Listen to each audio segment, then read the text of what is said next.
তো আমাদের 27শে এপ্রিল সোমবার এমন একটি বিশেষ ব্রত আসতে চলেছে, যে ব্রত পালনে আমাদের সমস্ত পাপ এবং সমস্ত মোহ থেকে আমরা মুক্তি পেতে পারি।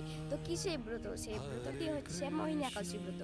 তো পদ্মপুরাণে বলা হয়েছে যে যখন সমুদ্র মন্থনের সময় অসুর এবং দেবতাদের মধ্যে অনেক বড় একটি সমস্যা তৈরি হয়, তখন স্বয়ং বিষ্ণু ভগবান একটি নারীর রূপ ধারণ করেন। তো সেই নারীটি ছিলেন মোহিনী।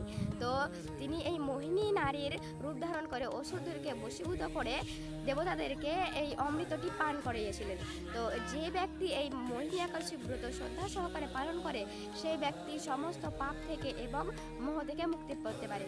তো যদি এই মোহিনী একাদশী ব্রত আমরা সকালে ভালোভাবে পালন করি, তাহলে যদি আমরা মেরু পর্বতের সমানও পাপ করে থাকি, সেগুলি আমাদের এই মোহিনী একাদশী ব্রততে বিনষ্ট হয়ে যাবে। তো আপনার একাদশী অনেক শ্রদ্ধা সহকারে পালন করবে এবং তার পরের দিনকে পালনের সময় রয়েছে 9টা 27-এর মধ্যে। তো আপনারা ঠিক টাইমে পালন করে নেবেন। হরে কৃষ্ণ, হরি বল।